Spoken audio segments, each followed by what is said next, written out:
sommes ici pour la noble cause de celui de garantir un meilleur encadrement à nos enfants.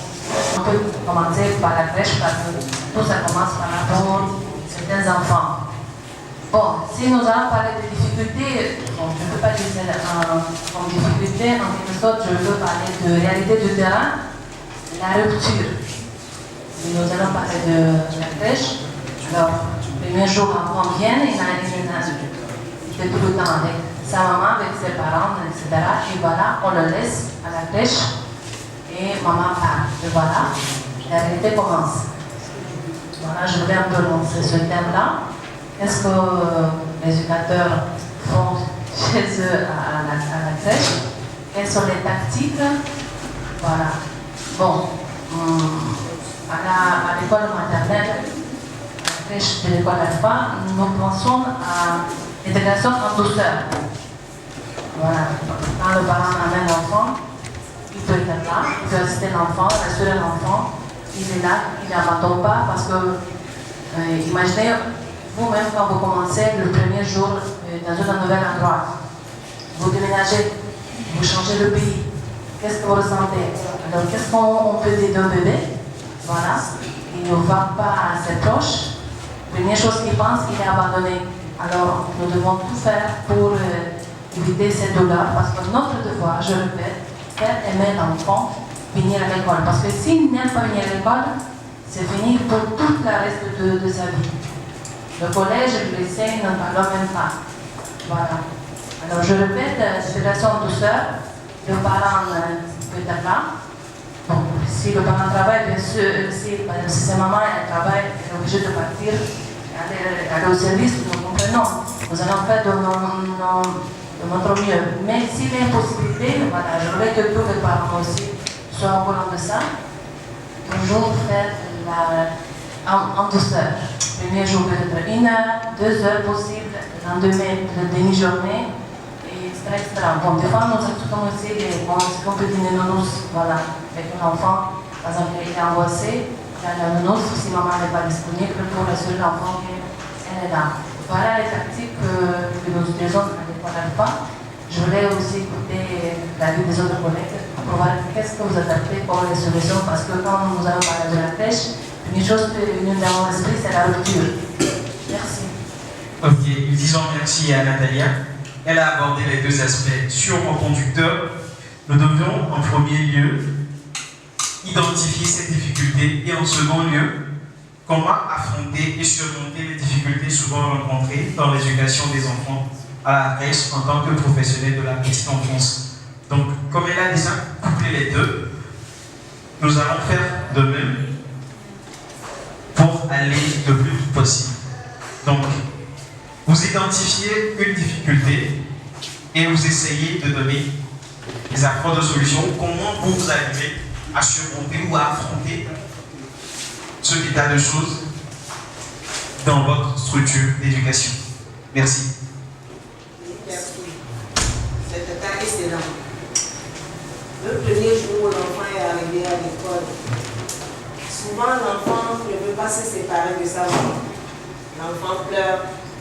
C'est à Tata de se mettre à l'état de l'enfant, le consoler, ou bien le mettre au dos, lui donner des jouets, lui raconter une petite histoire pour que l'enfant cesse de parler. Et de pleurer.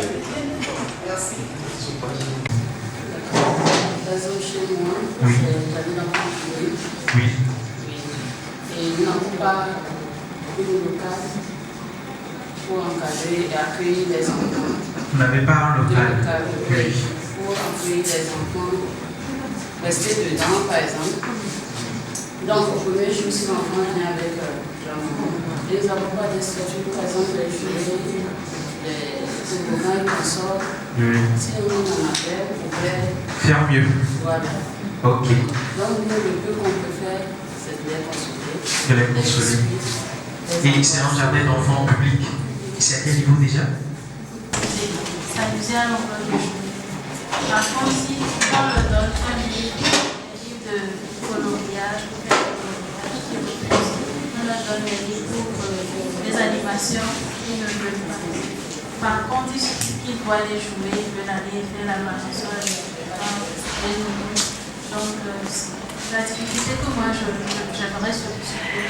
À ton niveau d'habitude, c'est ça, les enfants, au lieu d'aller dans ce sens, ils vont là. Ok. C'est une des difficultés. Je profite pour dire quelque chose. Le jeu pour l'enfant est quelque chose de très important. Pour les difficultés que nous rencontrons souvent, Si vous voulez placer le micro un peu vers la bouche, pour que ça puisse vraiment. Oui. du premier jour, mais il y a d'habitude les difficultés d'interprétation des pleurs chez les enfants. Parce que les pleurs chez les enfants disent beaucoup de choses. L'enfant, il peut parler dans les pleurs.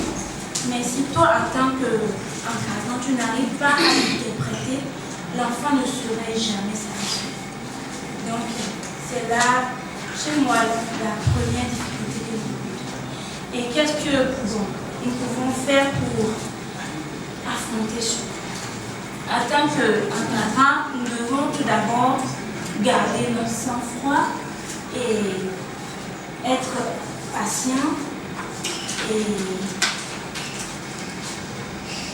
patient et surtout être confiant en soi, avoir confiance en soi pour pouvoir trouver des solutions, parce que tu dois forcément trouver une solution. Il faut avoir des stratégies, le plan A, si ça ne marche pas, entamer le plan B. Parce que là, nous allons jouer le rôle de la maman. Donc il faut tout faire pour calmer l'enfant. Donc c'est l'interprétation des fois qui nous pose problème. Et là, il faut trouver des solutions pour calmer l'enfant. Si l'enfant, des fois, si l'enfant veut manger, il ne va pas le dire. Mais il peut pleurer. Il va pleurer, si tu lui donnes à manger, il ne va pas le manger. C'est à toi de trouver une solution pour amener l'enfant à manger. Des fois, les enfants pleurent, mais quand les enfants pleurent, il suffit juste d'inviter quelqu'un d'autre à venir prendre l'enfant. Et là, c'est pas que l'enfant te culpabilise, mais il veut juste un réconfort auprès d'un tiers. Merci. Les enfants ont 1000 langages. Côté psychologie d'enfant, les enfants ont 1000 langages. Ce qui signifie que parmi les 1000 langages, tu peux savoir si ton enfant veut devenir un dessinateur, ou il veut devenir un architecte, ou tu peux savoir le futur de ton enfant. Mais aussi, il ne faut pas oublier que le jeu, trop de jeux nuit. Par cela, je veux dire, tu laisses ton enfant un exemple, tu laisses ton enfant jouer. Le premier jour, il joue. Le deuxième jour, il joue. Le troisième jour, il joue. Et vous savez, les enfants, ils ont cette manière très rapide de s'adapter à un agenda. Donc, il faut savoir trouver un moyen de rendre l'éducation en un jeu.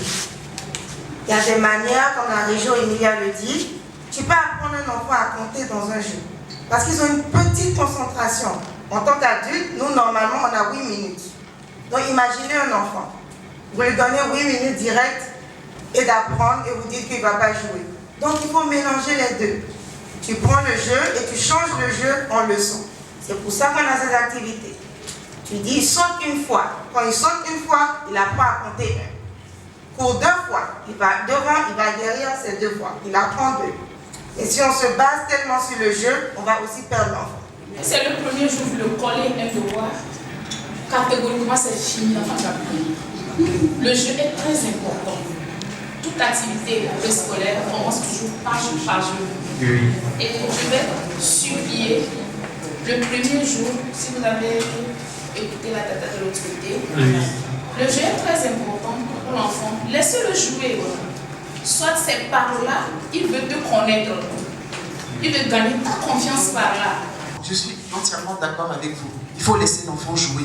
De la crèche, de toute façon, la crèche c'est quoi? La crèche, au départ, c'est pour les parents qui travaillent.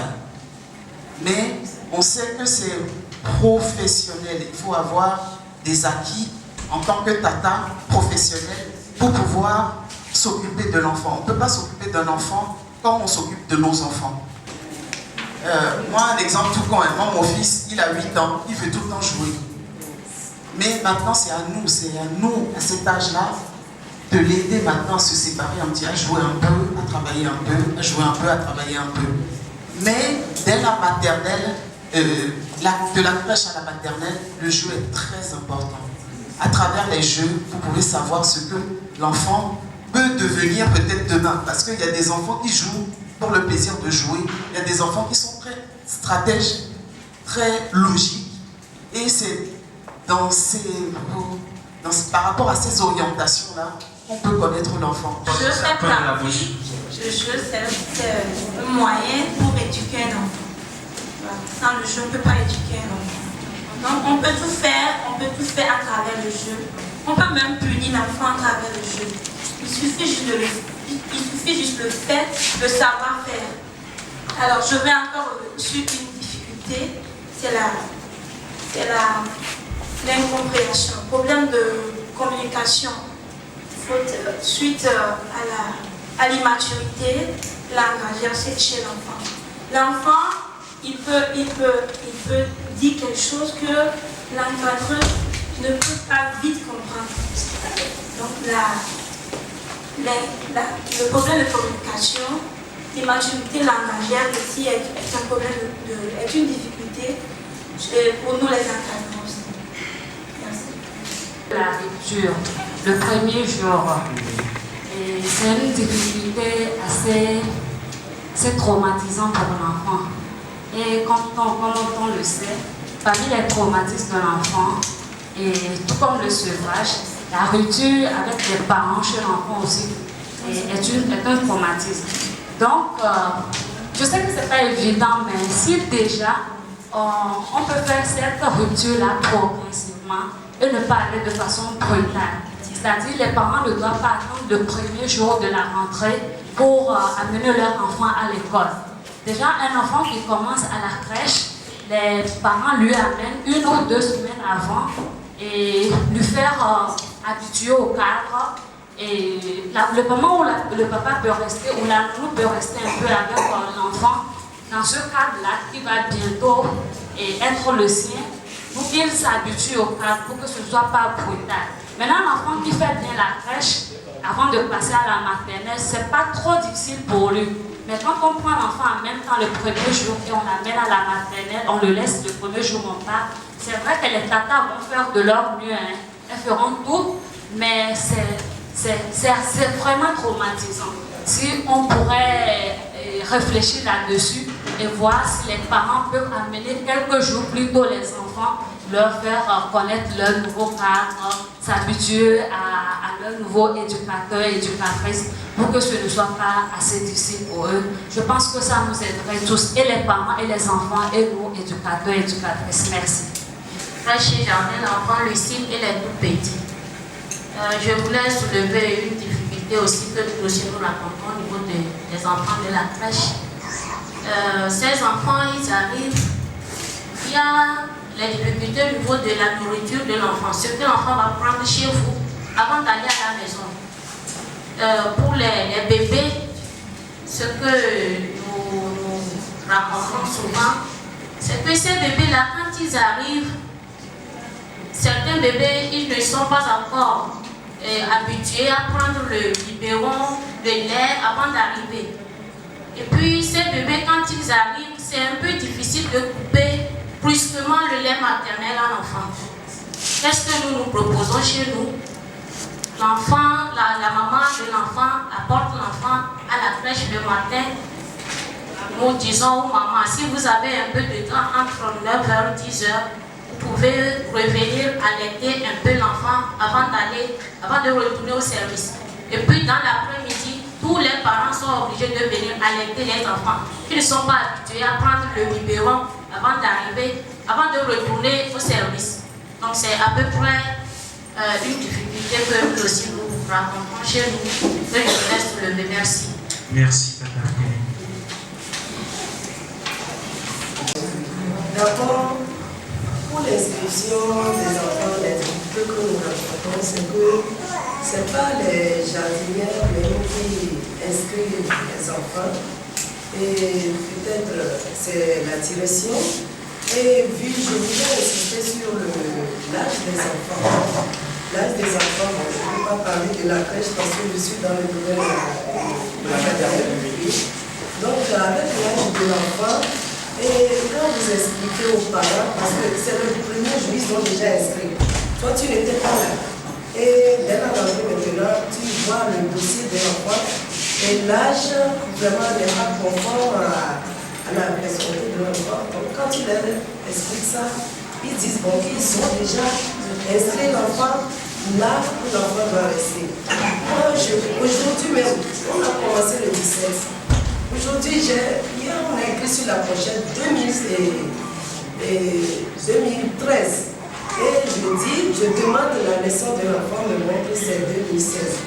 Alors que 4 ou 5 ans, celui-ci, il passe sur ce thème. Donc, je dis au papa, non, c'est pour embrouiller l'enfant. Moi, je vais vous dire directement la vérité, que l'enfant sera embrouillé. S'il n'a pas de difficulté ici, peut-être au primaire, ou bien à la longue, même à l'université, il aura de sérieux problèmes. Parce que son âge n'est pas, la classe qu'il veut faire n'est pas conforme à son âge. Donc il faut toujours aussi se baser sur l'âge aussi des enfants, surtout à la maternelle. Pour les inscriptions. Nous remercions. J'aimerais bien poser la question parce que vraiment j'ai des difficultés dans ma classe. J'ai un enfant autiste. Vous savez qu'il y a différentes formes d'autisme. Voilà, cet enfant, elle est dans son monde. C'est cette catégorie. Dans son monde. Ça veut dire qu'elle peut réagir seulement sur la musique. C'est tout. Le reste, elle est dans son univers. Voilà. Qu'est-ce que vous pouvez me proposer? Qu'est-ce que vous pouvez me conseiller? Parce que c'est la première fois que je rencontre ce problème, cette difficulté. D'accord. Et la première chose que je peux dire par rapport à cet enfant, c'est qu'il ne va pas suivre le programme de la petite session. Étant donné que lui vit dans son monde, on va le laisser vivre dans son monde, on va rentrer un peu aussi dans son monde, on va faire semblant d'entrer dans son monde, jouer avec lui et surtout qu'il réagit avec la musique. La musique. À la musique, ça veut dire seule, elle peut danser. Ça veut dire que toute la journée. C'est bien touché. Ça veut dire qu'elle ne rentre pas dans le contact avec les autres personnes. Oui. Bien sûr, avec. Bon, si vous permettez, si vous permettez, est-ce qu'il est déclaré autiste? On vous a dit qu'il est autiste? Le problème est que maman voulait me voir avant la rentrée. Et j'ai parlé avec elle. Maman dit que l'enfant ne parle pas. Vous savez, il y a les enfants qui ont 2-3 langues à la maison. Et c'est normal que l'enfant, parfois, il ne parle pas parce qu'il ne sait pas quelle langue il faut choisir. C'est ce que j'ai pensé aussi. Mais maman savait très bien qu'il y a des problèmes. Et quand je lui dis qu'il faut ramener l'enfant, qu'il n'y a pas de problème, on va voir. Et maintenant, je vois cette... voilà, on a déjà combien? 3 semaines. Voilà, ça c'est vraiment une grande difficulté pour moi. Et l'enfant vraiment ne parle pas.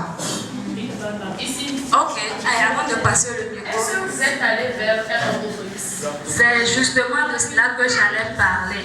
C'est pourquoi j'ai demandé s'il a été déclaré autiste. S'il n'a pas été légalement déclaré autiste, l'administration va appeler les parents, inviter les parents, discuter avec le parent et leur proposer un orthophoniste, une consultation orthophonique. Faire comprendre aux parents que l'enfant a besoin. Il ne faut pas, par exemple, se faire vraiment avec ces enfants, ces personnes-là, il ne faudra pas les rebattre d'autres références. Il y a des choses qui ont changé. Je vous donne un exemple très, très précis. Il y a à peu près 30 ans, on faisait dormir les enfants sur le ventre. En fait, on s'est aperçu qu'il y avait beaucoup de ce qu'on appelle la mort inopinée de nourrissons. C'est-à-dire que ce sont des nourrissons, des petits bébés qu'on retrouve morts dans le lit, sans qu'on sache pourquoi. Il y Et en fait, en les mettant sur le dos, ça a diminué énormément cette mort imminente. Plusieurs années, vraiment, on recommande aux parents de faire dormir l'enfant sur le dos et non plus sur le ventre. La prise en charge de l'enfant, telle qu'elle est pratiquée en Afrique, oui, pour résumer, j'ai envie de dire que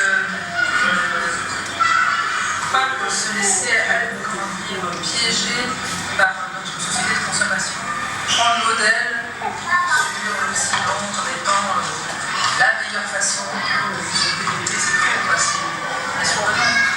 Il y a plein de choses à garder ce que vous faites en Afrique et à évoluer. Par exemple, les porter au dos, parce qu'il faut qu'il y ait ça pendant longtemps.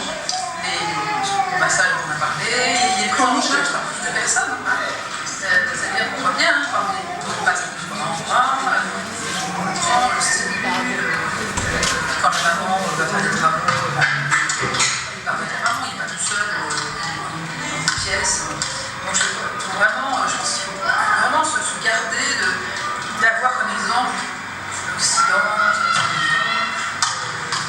Alors il y a un point sur lequel il me paraît important de la santé est plus donnée à ceux de la néonatologie ou ceux qui sont au niveau de la prévention.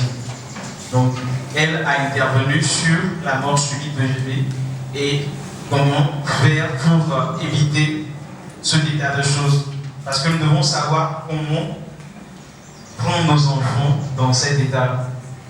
Donc, la seconde aussi a essayé de parler un peu plus du domaine de la crèche, l'option éducation. Donc, c'est les deux aspects qui sont au carrefour de l'encadrement de la petite enfance, en fait.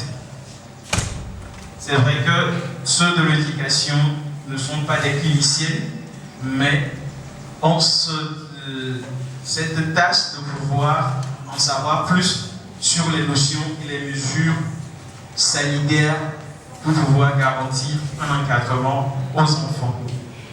Donc, sur ce, nous allons entamer ce second thème. C'est ce qui nous amène, c'est la transition qui nous amène au second thème, qui nous amène à identifier les défis majeurs à relever pour garantir de meilleures conditions d'encadrement de la petite enfance. Et au sein de l'échange,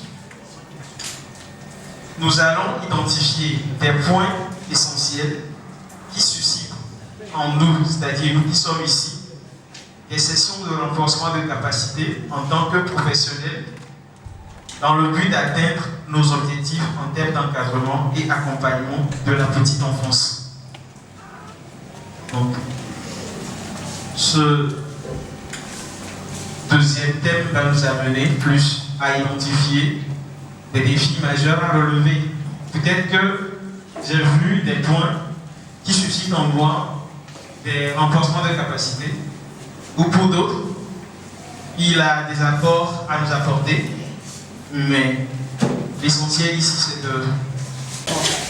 Que ce soit à l'église, que ce soit pour les musulmans, pendant la prière, rappelez-moi le mot, chapelet. Voilà, en fait, pourquoi? C'est pour réveiller les neurones. Voilà, plus l'enfant travaille avec les mains, plus il est concentré, plus il est éveillé. Vous voyez? Alors, c'est très important à la maternelle de pratiquer beaucoup de tout ce que concerne, disons, le travail manuel. Qu'est-ce qu'on peut dire? Quelle activité? La peinture, le collage, le modélage, le dessin, même toutes ces pratiques-là, c'est très important.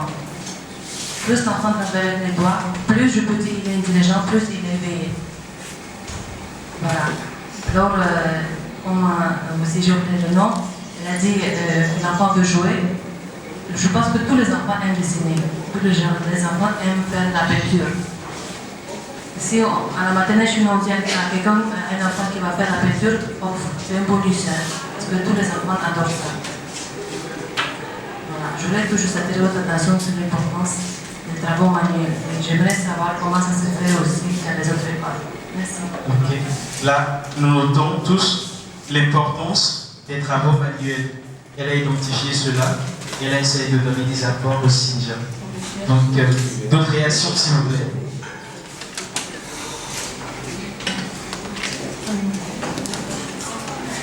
Le micro est à mon main. Des réactions, s'il vous plaît. Parce que là, on doit vraiment, je m'attends à ce que beaucoup parlent. Bon, c'est comme les mêmes personnes parlent et je voudrais créer un petit buzz. Je donne le micro à monsieur.